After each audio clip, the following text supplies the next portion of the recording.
Welcome to another series, another session of Parenting and Mental Health. My name is Dr. Amanda Court, and I'm going to be the person talking tonight.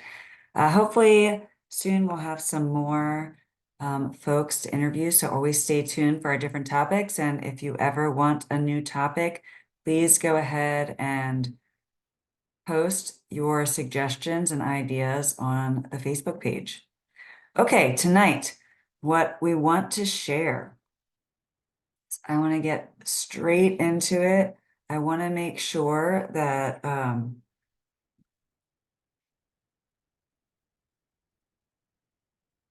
that we are talking about parenting through divorce, and more specifically, creating a safe space for your children during the divorce process.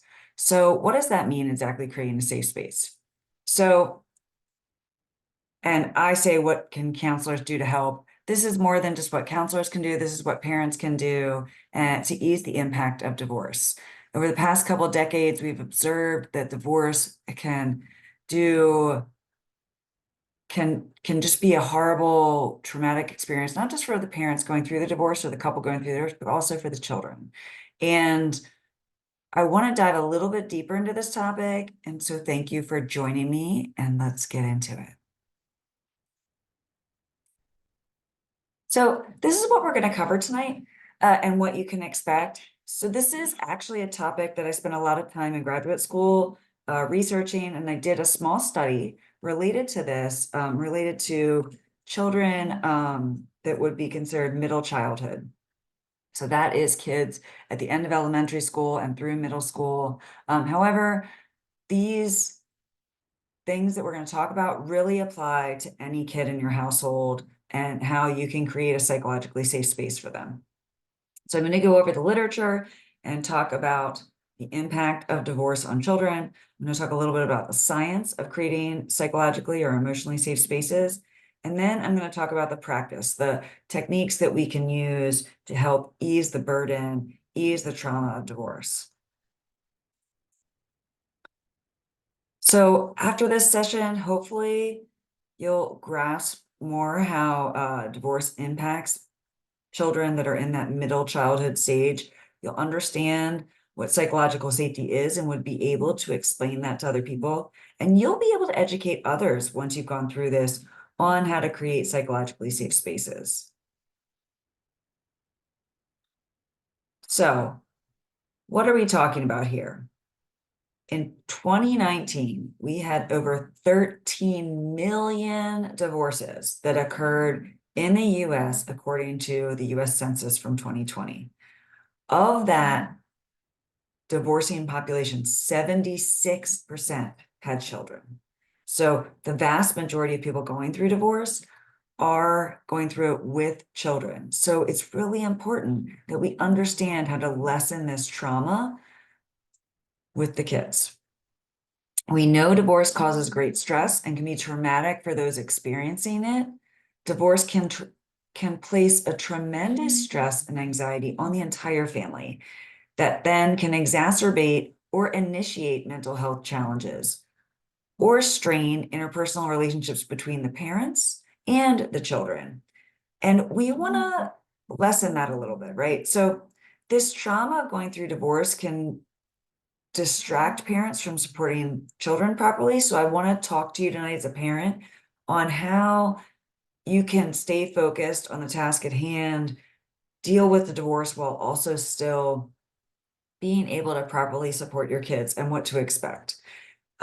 Because if you're too wrapped up in the divorce itself or that process, which is easy to have happen, I wouldn't wish divorce on my worst enemy. It's just a horrible, horrible thing to go through. So when you get wrapped up in it, sometimes it's hard to remember that the kids are feeling it too. And we'll talk a little bit more about that. So a national survey, this was part of the study that I did. I looked at national data that was collected by the US Census. And I used this survey for many reasons. The census uses this survey for many reasons.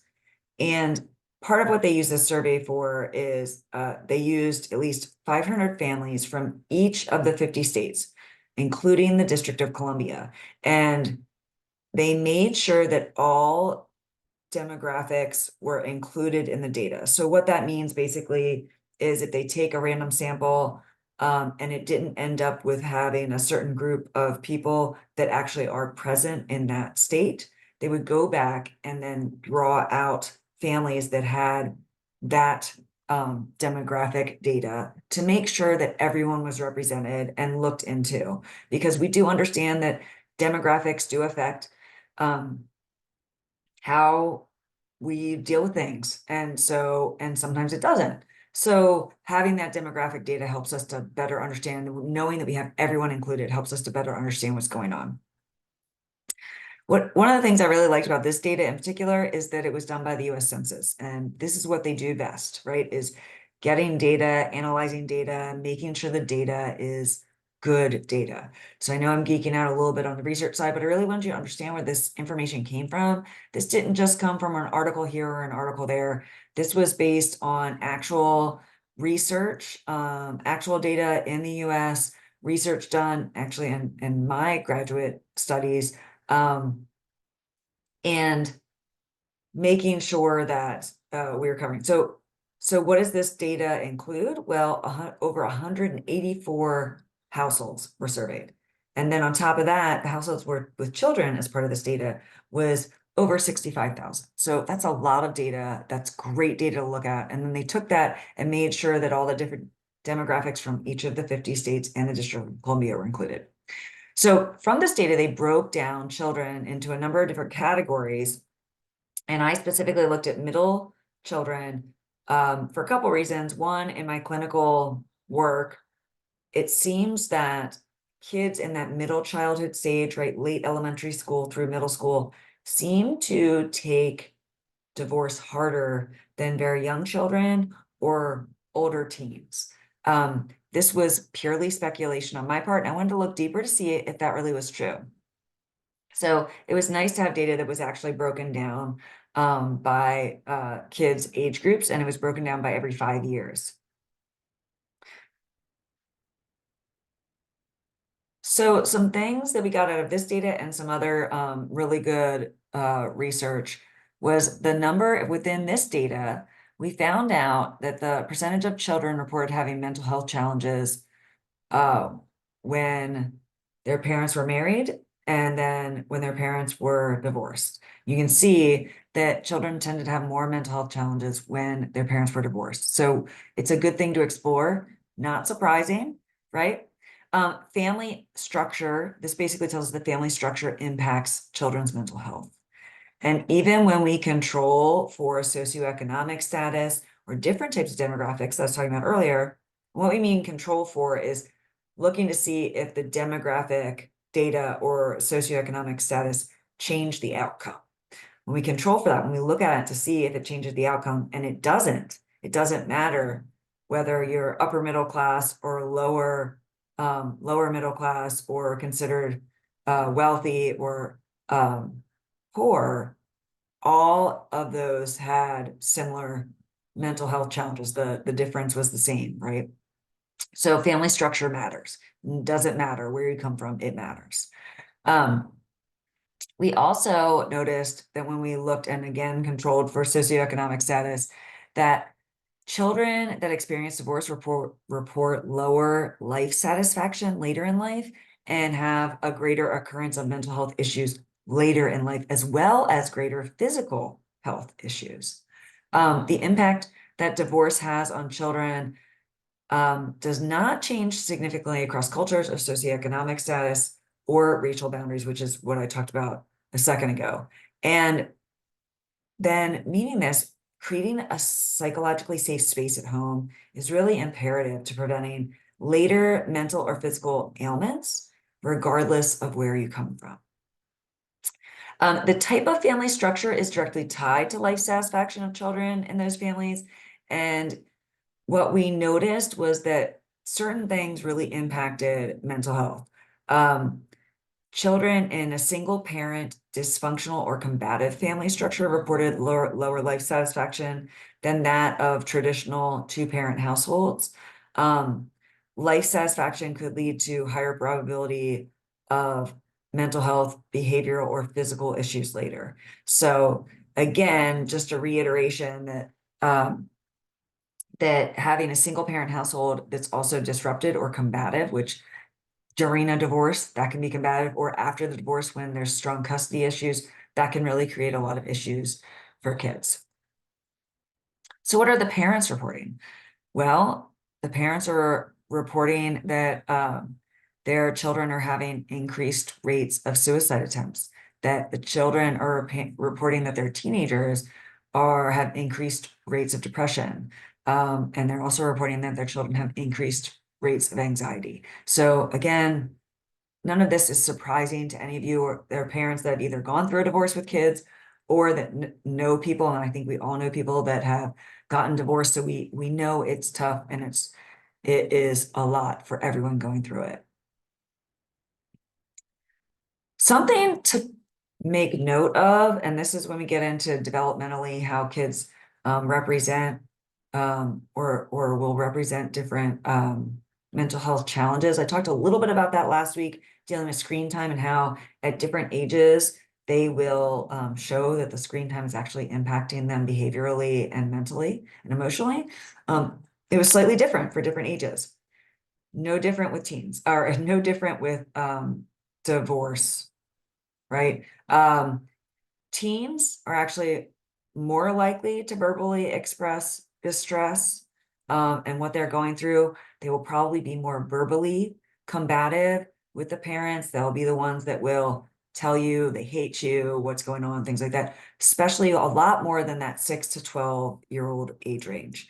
6 to 12-year-olds will keep it in, and it might present in different ways. So that's why it's really important and to take note of the things that 6 to 12 years old might present so that you can be aware of it and really make sure that you're taking care of your kiddos when this is happening. It also might be that because, and as far as the data goes, because teens are more expressive, it might also mean that teens are they're getting more tick marks, right? They're getting the boxes checked to say, oh, teens have an increased rate of anxiety and depression when going through divorce. And it doesn't look like middle children are. Part of that might just be because the younger children aren't expressing what they're going through. Something that was taught to me a while ago, and I really, really believe it and see it so strongly now, is that children are excellent observers, but they're not good interpreters, especially when they're younger. When they're younger, remember, they're super egocentric. So when you and your partner are fighting or you and your partner are struggling, they're going to know whether you hide it from them or not. They recognize when mommy or daddy and daddy or mommy and mommy or whomever are anxious, are depressed, are frustrated. They notice it. Okay. And again, remember, if they're younger, they might not verbalize, hey, mommy, you seem this way. I think I used an example several sessions ago where I talked about how I had to teach this into my children and I had to express to them that how to express emotions out loud. And I actually learned this from a preschool teacher that did it really, really well. And this teacher was teaching emotional intelligence in the kids by saying, you seem angry right now. You seem irritated right now. And so what it was doing was pairing a behavior with a word and giving the kids that vocabulary so they are better at articulating how they feel. I mean, we will tell you the right vocabulary doesn't always come out for teens, whether they have it or not. You know, a lot of times it might just be curse words, but they do have more of a vocabulary and therefore it's easier for them to verbalize what's going on. The younger the child gets, the less they're able to verbalize it. So these middle, the 6 to 12 range is going to be harder to identify the problem unless you're really paying attention. And what will be important for you is to verbalize when you are all of the range of feelings. Yes, I know I'm a therapist, and so I kind of harp on that, and I always ask people what they feel, and I have my feelings wheel. However, I do that because we are not taught a good breadth and depth of vocabulary on what our emotions are. So when we're having them, we don't know how to describe them and then can't handle them, right? Think about if a car breaks down. If you don't understand the parts of the car, or you don't understand how a car works, and you're on a phone with a mechanic, the mechanic's gonna be like, I don't know what's going on, just bring the car in. And the mechanic, because he knows or she knows the parts of the car, will be able to fix it and work through it. Well, unfortunately, with mental health, I can't just slice somebody open and see what's going on. It has to come out either behaviorally or verbally. So in order for younger kids to deal with mental health challenges during divorce, we have to give them the vocabulary. So practice it all the time with good emotion words, right? Happy, sad, elated, joyful, content, patient, sleepy, like Bentley, if you can hear her snoring behind me, right? All of the emotion words, and use them all the time. And the example I started to talk about was I taught my children how to do this, and then they started doing it to me. My son, who is in this middle child range right now, would say, Mommy, you seem really irritated right now.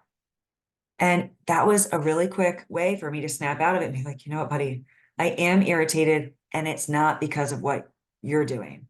I'm irritated because, and I don't have to give him all the details, but I give him just enough. Like I'm irritated with your father because he's late coming home and dinner's going to get cold, or whatever it is. I don't have to tell them everything, but I need to give them something because they already know it's happening, and they need to understand what we should get irritated about and what we shouldn't, right? Is also is really important when you make mistakes. So when you're going through a divorce, you're stressed, feels like the world's against you. You're going to feel nuts sometimes, right? Because things get turned upside down. The world feels chaotic and out of control. And so you're going to have moments where you react instead of being that Zen parent that we all hope to be, right? So it's okay if you have a moment where you scream at your kids because you're stressed out and frustrated, or you scream at your partner in front of your kids. Talk to them about it after. That's going to be really important. Say, yes, I was mad at your mother, your father, and, while the details aren't important, I reacted poorly. I'm tired, I'm this, I'm that, and explain what leads up to the emotion. And you might be figuring out while you're talking to it with your kids, but your kids are learning whether you talk to them about it or not. So at least if you talk to them about it, they're learning how to put behaviors with words, with what's right and what's wrong, and especially how you respond to it. Okay. So we've got to talk about it. So this is about what counselors can do to lessen the impact of divorce. I'm going to take a second and say, don't worry about what counselors can do, worry about what parents can do. And here's what I'm going to tell you. So sorry for not changing that. This is, we can say, what can parents do to lessen the impact of divorce on our kids? Okay. So here we go.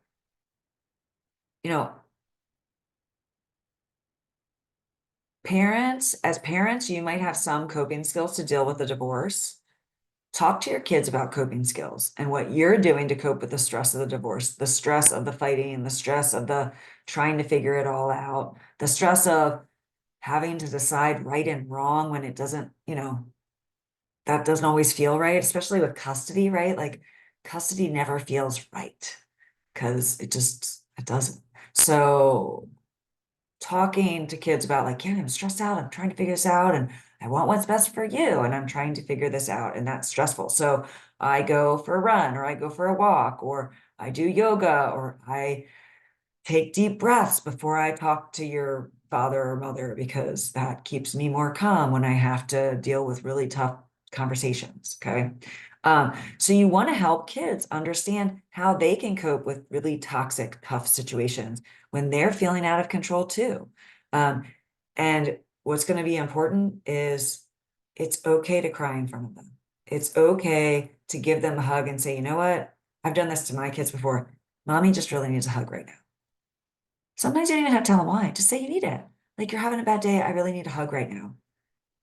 And they're going to feel so good about supporting you. Okay. So this old adage that came from boomers, sorry, boomers, I'm throwing you out there, hiding our emotions doesn't really help anybody. It's actually keeping our kids from being educated on how to deal with emotions and how to make our behaviors less negatively impactful. So having, and if we don't give that emotional support to kids, right? Unfortunately, what happens is it becomes neglect, and those kids will develop that, will develop those mental health challenges. They won't feel supported during it. They won't feel like they're able to support you, and they will feel not worthy. Or maybe one parent's giving support and the other one isn't. And then the kid is going to start to take sides based on who they feel safer with. And to avoid that, you really have to talk to your kids and be somewhat transparent, right? You don't have to go into details about like, oh, well, the other parent isn't providing child support or things like that.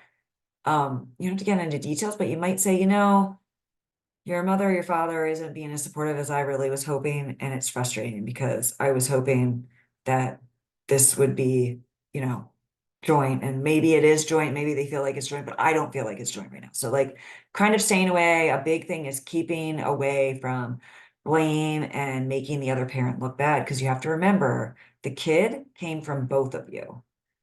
So when you are attacking one of the parents in front of the kid, or you're complaining about the other parent, that's a huge conflict for your child, because they are half that parent and they feel that. And so sometimes you can talk about how you're frustrated, but own your part of it. Own the part of like, I feel frustrated and and I'm trying to deal with it. And these are the mistakes I've made. And I'm trying to find out the right way to deal with it.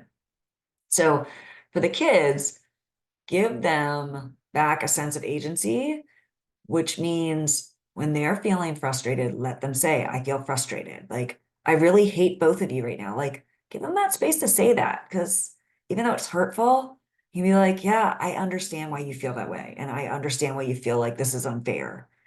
And then talk to them about the divorce and talk to them about how, however, we came to an agreement that us fighting all the time was a less ideal situation for you than us being in separate places where we're calm and collected and you see us interact civilly. Because right now, when we live in the same place, we can't act civilly, right? And there are a lot of ways you can walk through this. And obviously, I highly suggest if you're going through a divorce, seeking therapy for yourself, not just for your kids. I guarantee you as a parent, you need it just as much, if not more, because the more grounded you are, the easier this is going to be. Seek resources, not just a lawyer, but financial planners, counselors. There are websites out there that can help you with different aspects of divorce so that you can feel like you're not crazy, right? You are processing everything that's going on, because there's a lot to process.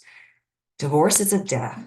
It is, you are mourning the loss of a type of lifestyle that you had. And I don't mean like luxury versus not. I mean, this person was in your life, you lived with them. If we're talking about divorcing and parenting, you've had a child with this other person.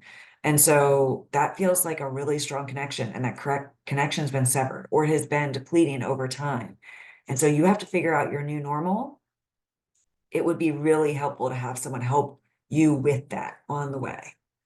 Um, so let's talk a little bit about psychological safety and what that means. So the reason you can see the Google emblem is because back in 2016, um, psychological safety was a characteristic that was most directly correlated to highly successful teams at Google. They were trying to figure out why Google was so creative, and they were at the forefront of kind of creativity at the time and all these new innovations. And so Google was studied, and they found out that the psychological safety was at the core of it. And basically, what this is the idea of creating teams that could fail without negative repercussions. And that was not a widely accepted practice at the time, still really isn't, especially certainly in the fast-paced tech world. However, this is something that's been applied. If you've ever heard of Carol Dweck, she is a famous psychologist that actually teaches at a very prestigious university, and she is the founder of Growth Mindset. Okay. And she talks about, and psychological safety and growth mindset are kind of tied together. Basically, what it means is failure doesn't have to be the end of the world. Failure can be a learning experience. And when you make failure a learning experience, you are creating psychological safety. And that's what Google did. They actually would celebrate failures and kind of be like, all right, we failed again. Like now, and they would talk about what they learned. And the reason they celebrated it was because they learned something and that helped them make the next step.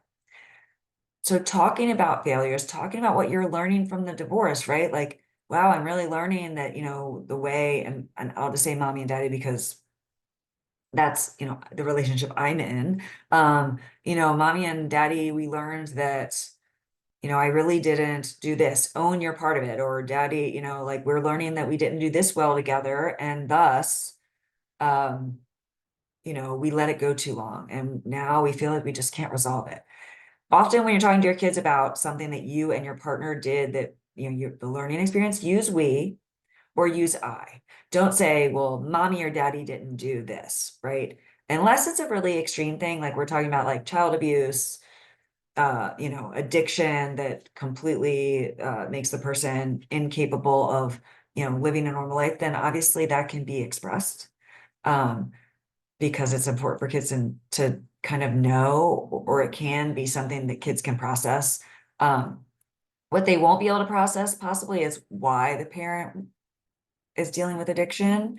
And I think you could answer honestly with that and be like, I don't know why either, but I know that whatever they're going through is painful and they thought that was going to help.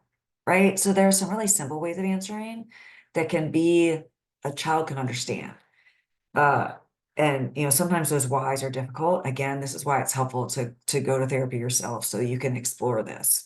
Um, so a space where psychological safety besides the tech world has been really successful is in the classroom. There are a lot of teachers that have successfully taken the process of creating psychologically safe spaces in their classroom. This was also Carol Dweck, Dr. Dweck, because she teaches at the university and uses what she talks about. And they report when they create this psychologically safe space, they report higher levels of creativity, lower levels of fear, more cooperation, and jointness, right? Meaning they're more willing to ask their friends questions, or more willing to ask the team, they're more willing to share things. And so what happens with that is you get really great solutions. So I know what you're thinking, like, well, clearly I can't have this psychologically safe space with this partner that we are not connecting, right?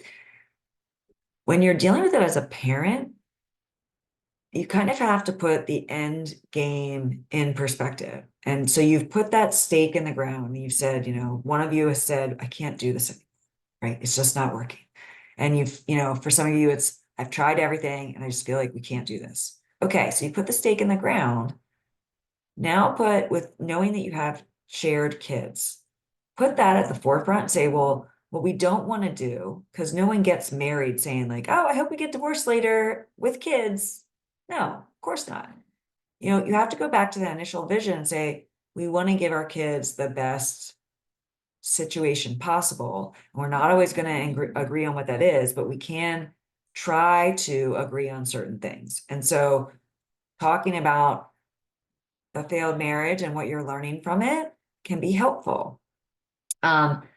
Different family structures are going to deal with it in different ways. Where you can start is talking about, you can relate this to saying, well, hey, remember when you used to be friends with that person? What happened there? Maybe you stopped talking, or you realized you had different interests, or, it's going to be much simpler for kids, but it gives them something to relate to. And you can kind of explain what makes it tougher for you all. You've been together for teen years, or, you can talk about like, I never planned on this happening and it's shocking and it feels hard. And I want you to, you as the child to have your best experience. So you really want to try to do this, and you can talk through some of it with seeing a therapist. You can also kind of work on the psychologically safe space. I'm going to go into more specifics in a second.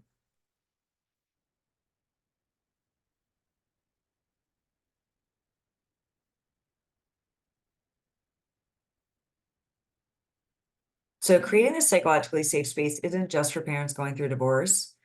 It should be for every parent. And we can use this. I wanted to make this point is that we can do this when our kids make a mistake on the ball field or at a concert or a recital, or they get a bad grade. We might be really upset and disappointed. As parents, it's really important to take that deep breath and you can express, like, I feel a little disappointed.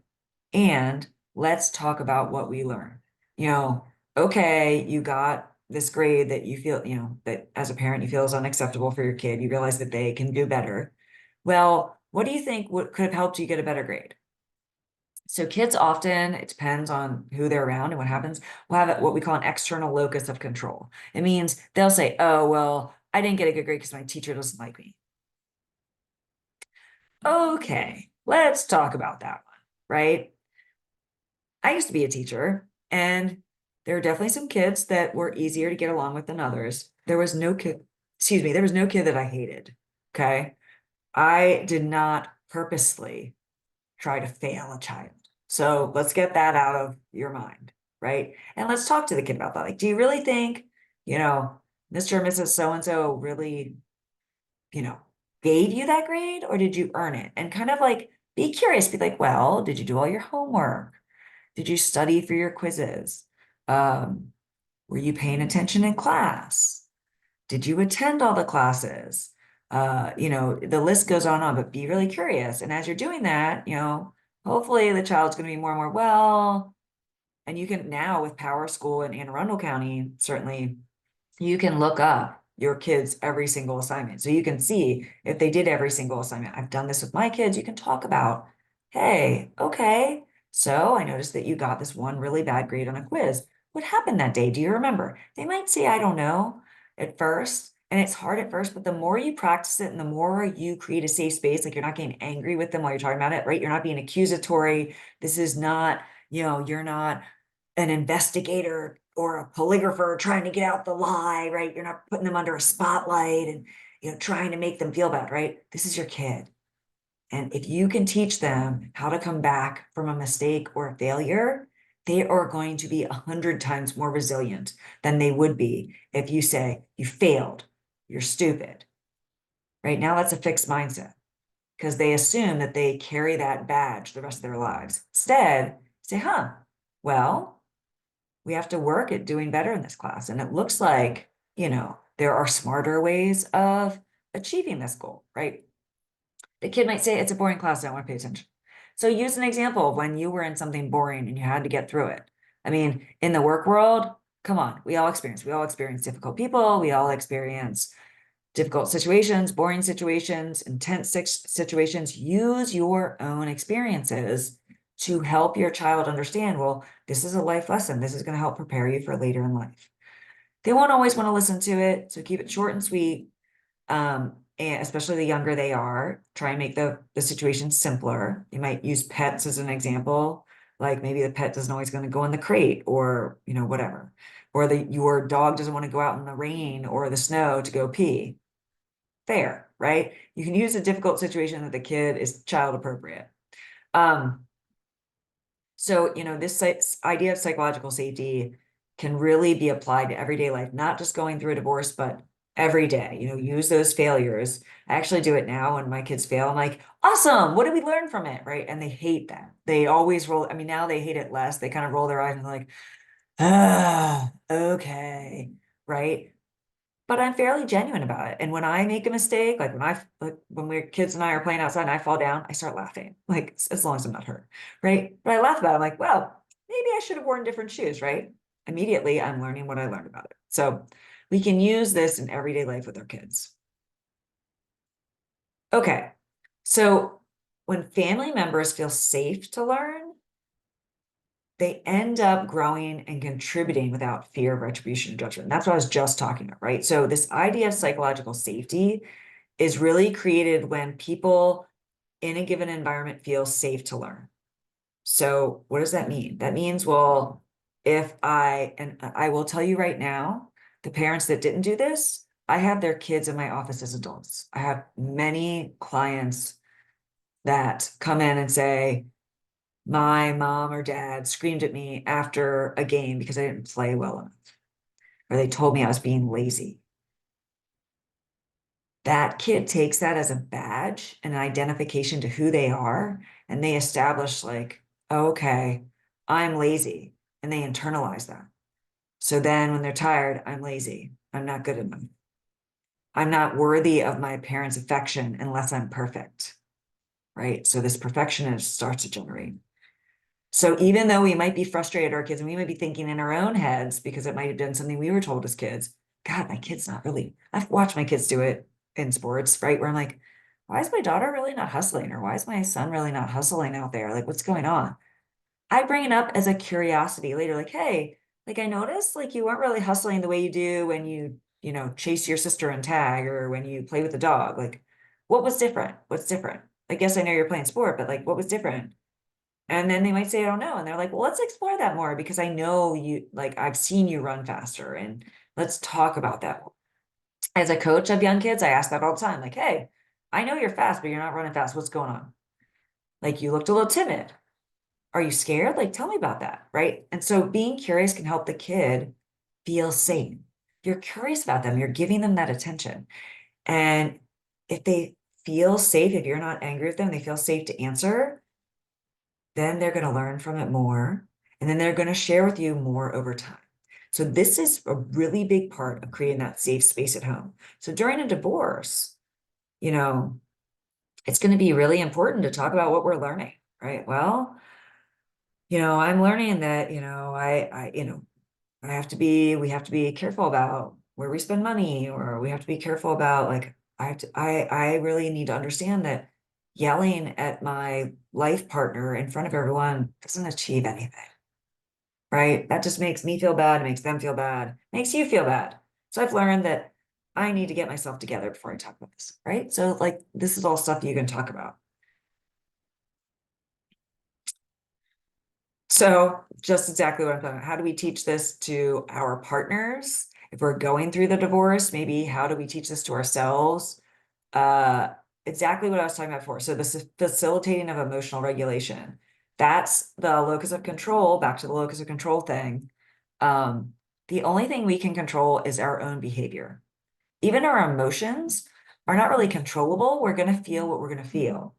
So in order to uh, feel, sorry about that, in order to feel and react, not react to our emotions, but respond appropriately, we have to check in with our emotions, know what they are, kind of recognize what they're coming from, right? We know the trigger. So if we know what the trigger is going to be ahead of time, and I talk to this about with folks in my office all the time, if you know you're walking into a stressful environment, maybe it's post-divorce and you still have custody issues, you're really struggling.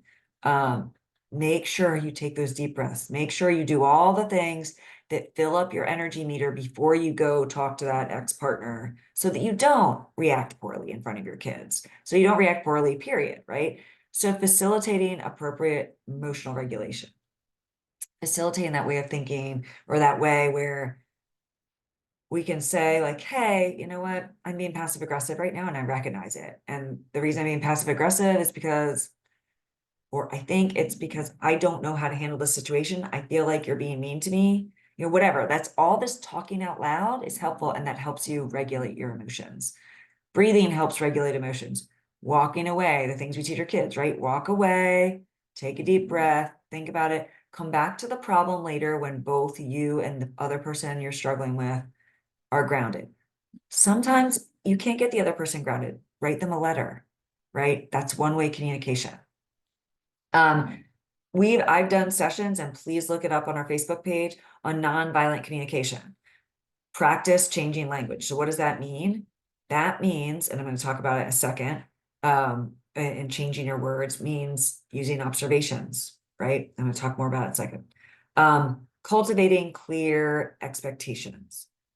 So for your kids and for your partner, if you know you've already put the stake in the ground, you know you're going to go through this divorce, you might have to put expectations for it. Say, I expect, and I want you to too, that we're not going to yell and scream and be awful to each other in front of our kids.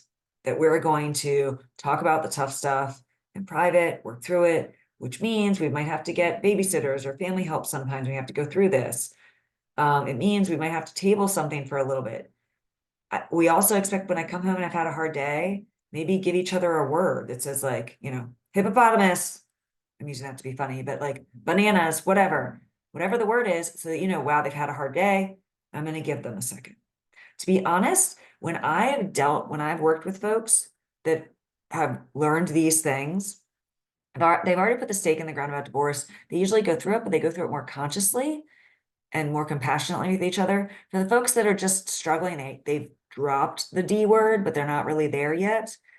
If they really take the time to practice all these things, they usually are able to get out of thinking they need to get a divorce. So it requires work, but really important to talk about is that locus of control. The only thing you can control is your own behaviors and your reactions to your emotions. You can't control the other person. You can't control your kids directly, right? You can influence as much. You can try to influence, but ultimately it's that other person's free will, whether they're going to take your influence or not. Your kid has to understand that too. And you can talk about that when they're frustrated with teachers, coaches, friends, right? Talk about what they can control and what they can't. If you do that, it's going to be a lot easier when they come to my office, that's for sure. So changing your words. When we practice changing our words and when we hear stories, right? So maybe sometimes you can practice this by writing and journaling. You talk about this by first saying, practicing, you write down your story. Oh my gosh, I hate my partner. They're such a jerk, expletive, expletive, expletive, right? They do all this wrong. They don't care. They're narcissistic. They're this, they're that, right? The list goes on. And then take a deep breath and you can go back through it and you can say, and you change your words. I change your ownership by switching to I words instead of saying, especially when you're talking to your partner, you did this, you did that. And see my finger wagging, it just comes up naturally when I start saying you. When I say I go like this or like this, right? I feel X when this happens, right? Or I recognize that I was stressed out today. And so when you came home grumpy, I just exploded, right? I own my own stuff. That allows them then to say, yeah, they could say, yeah, you were being a jerk, which is going to feel annoying, right? But you can only control what you control. But by you demonstrating this type of vocabulary, this vernacular, you're really going to help them feel more connected to the situation, right? Like you're going to help your children learn how to use this. So you can talk about like, and I've done this with my kids a lot in the past few years as I've gotten better at this. I got really upset earlier and that wasn't fair to you. I recognize that hearing something fall on the ground wasn't a reason to get upset and that you all did the right thing. You came to me and told me that you were being silly and that you weren't paying attention, you weren't being careful. And I really appreciate that, right? So you teach your kid, again, creating that safe space for them to be honest, for them to make mistakes. And then we talk about like, what could you have done differently? Well, I probably shouldn't have been jumping on the couch or whatever they were doing, right? Right. Okay. So how do we change this? How can I help you not make this mistake again? Right. Modeling that behavior. Use emotions, right? I feel. When you vent, do that in my office. When you go to your therapist, vent all you want. But don't vent in front of your kids about the other parents. Again, this is something that is going to feel hurtful to your kid. So if you need to vent, go see a friend, go to your therapist, vent there, or vent on paper. Get a notebook. Vent all you want in there and then rip up the paper, throw it away, especially because you don't necessarily want that venting to be read by anyone else, including your kids, right? Then take a minute to express gratitude. You know what? I'm really grateful that we're all healthy. I'm really grateful that I have a roof over my head. Even if it's pretty basic, you can always find something to be grateful for. Then kind of that example I used before, I really loved how you came to me and told me that you made a mistake, right? Even though I'm mad, I can at least see something, a silver lining, and be like, you know what? They came to me and they told me. They didn't try and hide that they broke something. And then just be factual, right? Stay with observations. I noticed this. I'm really irritated, and it does have to do with your father, your mother, and that's mine to handle, right? Okay, so I'd normally say, let's try it out. You can do this on your own. This is what we're gonna do. We're gonna talk about rephrasing. So if I say, you never clean up after yourself, okay, the way we can better handle that is how? When I clean up by myself, I feel overwhelmed and underappreciated, right? When I clean up after all of you when you leave, I feel overwhelmed and underappreciated. You don't talk to me anymore. I like hearing about your day. Whether it's good or bad, I feel included and trusted when you share with me, right? So I have a lot of people that come to my office and share a lot of really personal, really hurtful stuff. And oftentimes I say thank you after they tell me. Why? Because I know it was hard to share it. And a lot of times partners start out with good intentions of, I don't want to share with my partner because I don't want them to feel as bad as I do, or something like that. So we do that. You're always on the phone. What is more important than us? Or, that stupid piece of technology is more important than us. You'd say, well, I feel really unheard or ignored when you're on your technology all the time.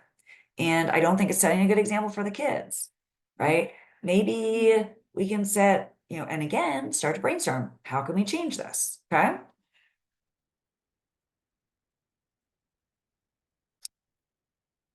So another thing I talk a lot with kids and parents going through divorce is creating clear expectations, not just for the other partner when you're going through this, because sometimes it's hard, but for your kids. Like, I expect that you get your homework done. I expect this.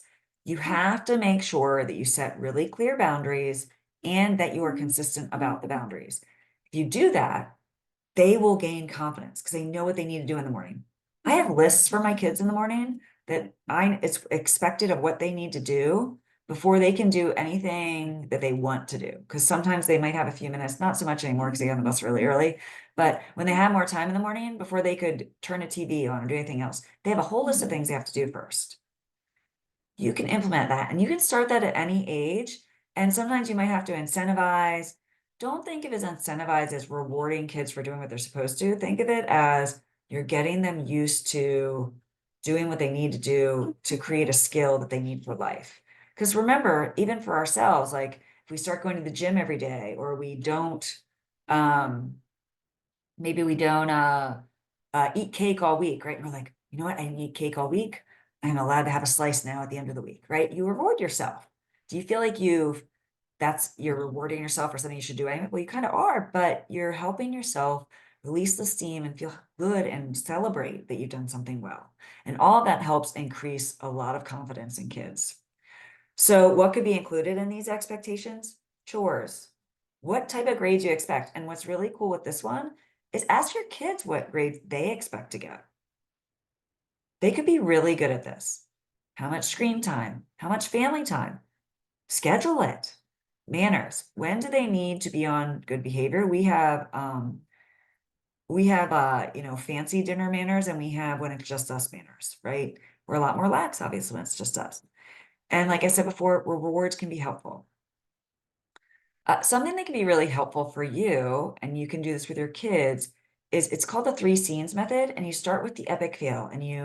This is something I probably suggest asking a therapist to do with your child, or you to do this with a therapist first. But what I have people do is I have them describe a really bad situation. I have them re-feel all the feelings, like really feel it intensely. And then I have them kind of like step aside, and I have them feel it, but then I have them step aside and look at that story as if they're, a teacher marking up a paper, or someone watching, a critic watching a movie. And then I watch them kind of walk through, like, how can you change things? So think about the Matrix and things like just freezing in time, and you can go back in and you can kind of fix things, change words, change behaviors, to correct what the worst case was. Like, what's the worst case? And a lot of times the divorced kids will catastrophize or go to worst possible case of what could happen, when it's related to the divorce. So have the kids talk about that. Like, oh my gosh, if you two get divorced, all of this awful stuff's gonna happen. Okay, well, how do we prevent this thing? How do we prevent this thing? Right? Don't let them just go, well, just don't get divorced. Well, then you know, if that's not a possibility, what's the next thing, right? And then have them visualize what feels like a great day. What feels like a day free of stress and anxiety and free of all these problems, these failures? What does that look like? Right? You can use this with your kids for any type of failure to create a growth mindset. You can also do this with divorce and yourself. When you're going through a divorce, remember a really bad moment and then learn from it. Learn how you could change that bad moment and then visualize, spend a lot of time visualizing what you want life to look like after this is all over. Because what you want life to look like after it's all over is going to give you purpose. It's going to give you something to look forward to. It's going to give you expectations and boundaries to set for your kids. Like, hey, if we want to be able to live in our own house, with a yard, then we have to save money. Now I'm a single income, whatever. Those are things you can set. So for this, you have to work on yourself first. And this is better when we're talking to counselors, but this really works for parents as well, right? So seek support, because when you have support, everyone's going to help lift you up, and that rising tide is going to lift all the boats, because the more grounded you are during divorce, the more you're going to help your kids. So that's all I have for tonight. Thank you for listening. And I hope this session was helpful. If you have questions, as always, please post them in Facebook, and I'll see you again next week.